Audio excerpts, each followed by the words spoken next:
శ్రీమాత్రే నమః, శ్రీ గురుభ్యో నమః. తదుపరి ధనుస్సు రాశి 2025 ఫిబ్రవరి మాసంలో ధనుస్సు రాశి వారికి ఎలా ఉంది ఇప్పుడు మనం తెలుసుకుందాం.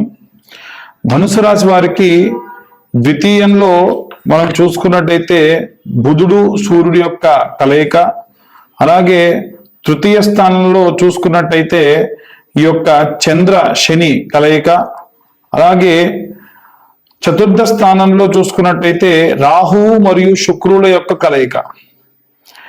ఈ ప్రకారంగా ఉన్న సమయంలో ఏం చేసినా ప్రయోగాత్మకంగా చేయాల్సినటువంటి పనులే అవుతాయి. ధనుస్సు రాశి వారు ఫిబ్రవరి నెలలో మీరు ఏం చేసినా అదొక ప్రయోగమే, అదొక అద్భుతమే. వచ్చే రిజల్ట్ అలాగే ఉంటుంది. అయితే డిజాస్టర్ లేదా అద్భుతం. నన్ను అడిగితే రిస్క్ లేకుండా చేసే పనులు ఏవైనా సరే చేయండి.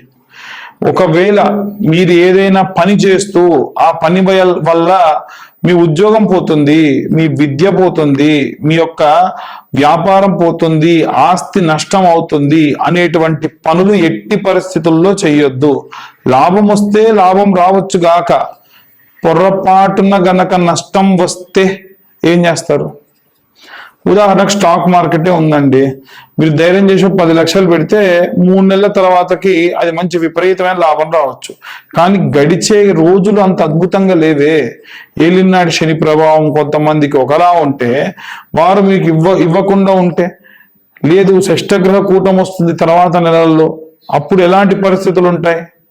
కాబట్టి చాలా రకాలైనటువంటి ఇబ్బందికర వాతావరణాలే కనిపిస్తూ ఉన్న కారణం వల్ల దయచేసి ఎట్టి పరిస్థితుల్లో కూడా మీరు తీసుకునే నిర్ణయాలు చాలా ప్రణాళికాపూర్వకంగా తీసుకోవడం మంచిది. వాస్తవంగా ధనుస్సు రాశి వారందరూ కూడా ప్రణాళికలతోనే అన్ని రకాలైనటువంటి పనులు చేస్తారు.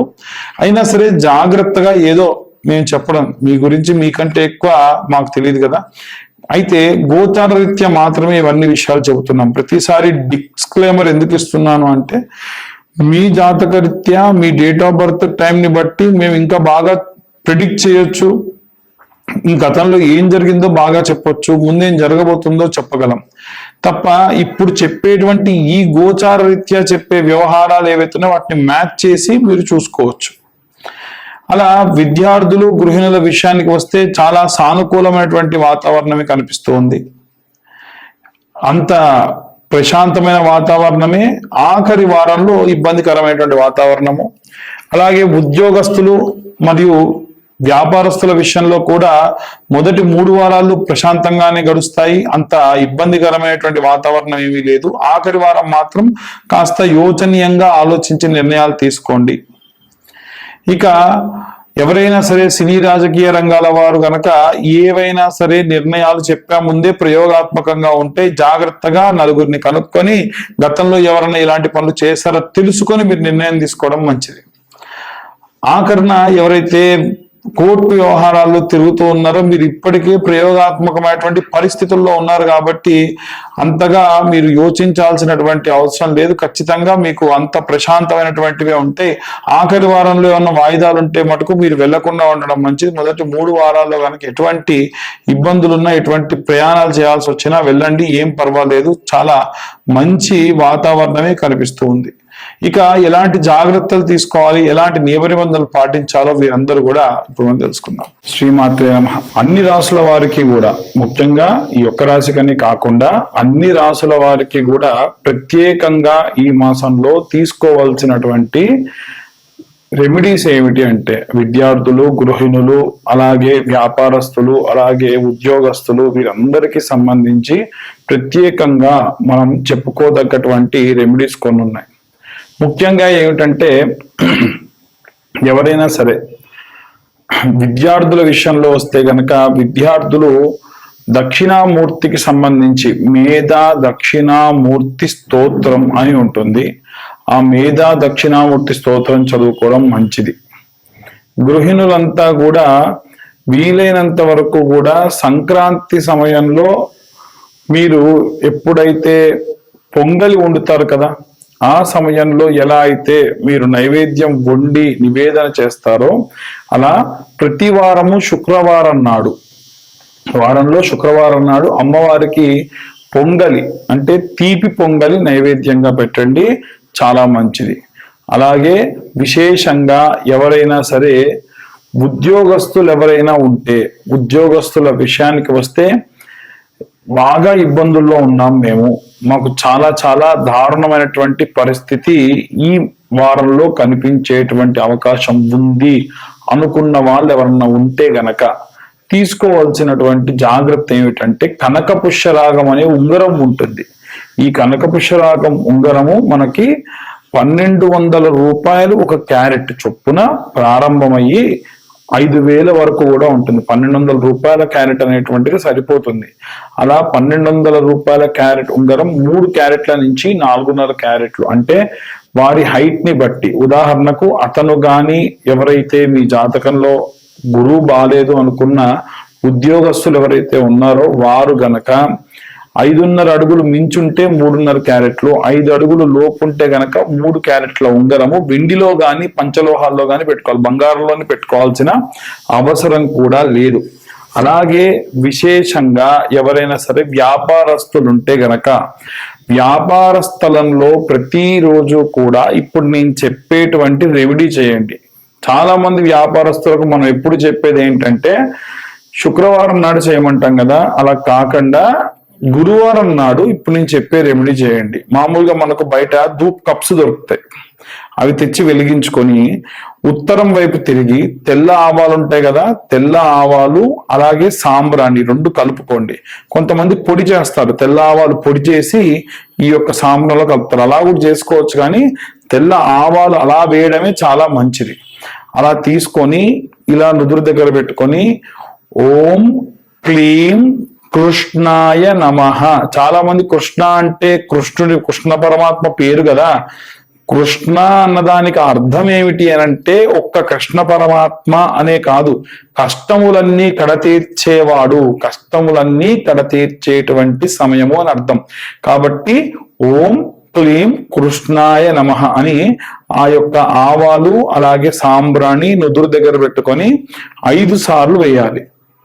ఇలా సాంబ్రాణి అది ఇలా పెట్టుకొని 5 సార్లు వేయాలి. ఇలా 11 వారముల పాటు చేయాలి, 11 గురువారాల పాటు చేయాలి. ఈ నెలంతా అయితే చేయండి. మీకు ప్రశాంతంగా ఉంది, బాగుంది అనుకుంటే మంచిది. అయితే ఇలా మీరు ఎప్పుడైతే పెట్టుకొని వేస్తూ ఉన్నారో అదే సమయంలో వీలైతే మీ మనసున ఉన్న కోరిక, ఉదాహరణకు ఉద్యోగస్తులు చేస్తే ఉద్యోగస్తులు ఉద్యోగానికి సంబంధించిన కోరిక, అలాగే వ్యాపారస్తులు కనుక చేస్తే వ్యాపారానికి సంబంధించిన కోరికని కోరుకోవచ్చు. ముఖ్యంగా గుమ్మడికాయ కనుక ఒకవేళ కుళ్ళిపోవడం కానీ పండిపోవడం కానీ జరిగిందనుకోండి, ఎట్టి పరిస్థితుల్లో చాలా మంది చేసేటువంటి తప్పు ఏంటంటే అదే ఉట్టిలో మళ్ళీ కొత్త గుమ్మడికాయ ఏ రోజు పడితే ఆ రోజు మంచి పసుపు రాసేయాలి, పెట్టేయాలి, ఇలా చేస్తూ ఉన్నారు. ఎట్టి పరిస్థితుల్లో అలా చేయకండి. గుమ్మడికాయని వీలైనంత వరకు కూడా అమావాస్య నాడు ఒక ఆంజనేయ స్వామి దేవాలయంలో ఉంచండి, అక్కడ నిద్రపోవాలి ఆ గుమ్మడికాయ. మీరు కాదు, గుమ్మడికాయ నిద్రించాలి. అలా నిద్రించినటువంటి ఆ గుమ్మడికాయని మరుసటి రోజు, అమావాస్య మరుసటి రోజు శుభ్రంగా పసుపు రాసి 11 సార్లు కుంకుమ బొట్లు పెడుతూ కూష్మాండాయై నమః సకల నరఘోష నరపీడిత నివారికాయై నమః కూష్మాండాయై నమః. నేను చెప్పేది అలాగే చెప్పుకుంటూ ఓం నమో కూష్మాండాయై నమః నరఘోష నరపీడిత నివారికాయై నమః అనుకుంటూ ఒక్కొక్క బొట్టు పెట్టాలి. చాలా మంది కుంకుమ తీసుకొని అన్నిటికి పెడుతూ ఉంటారు, అలా చేయదు. ఒక్కొక్కసారి కుంకుమ తీసుకోవాలి, పెట్టాలి. ఇలా 11 బొట్లు పెట్టండి.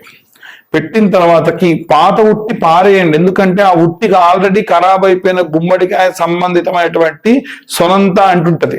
కాబట్టి ఎట్టి పరిస్థితుల్లో అలా చేయకుండా అదంతా కూడా శుభ్రంగా ఆ ఉట్టి పారేసి కొత్త ఉట్టిలో పెట్టుకోండి. ఇలా చేయడం వల్ల ఇంట్లో ఎటువంటి నరఘోష నరపీడితములు ఉన్నా సరే పోతాయి. ఇది ఒక మంచి రెమెడీ. ఆ తర్వాతకి ఇంకొక విషయం ఏంటంటే, ఎవరైనా కోర్టు గొడవలు అలాగే కోర్టుకు సంబంధించినటువంటి వ్యవహారాల్లో ఇబ్బందులు పడుతూ ఉన్నారు, సినీ రాజకీయ రంగాల వారు ఎవరైతే ఉన్నారో, అంటే భారీ పని, ఒక పెద్ద పని, ఒక మంచి ప్రాజెక్ట్ గురించి వెళ్తున్నారు అనుకోండి, ఏం చేయాలి అని అంటే అమ్మవారి గుడికి వెళ్ళి మనకు పండు గుమ్మడి పండు ఉంటుంది. ఆ గుమ్మడి పండు పైన కర్పూరం పెట్టి వీరైతే ఆ దేవాలయంలో అమ్మవారికి దిష్టి తిప్పి, కర్పూరం వెలిగించి దిష్టి తిప్పి దాన్ని ఈశాన్య భాగంలో కొట్టేసి వెనక్కి తిరిగి చూడకుండా వెళ్ళిపోండి.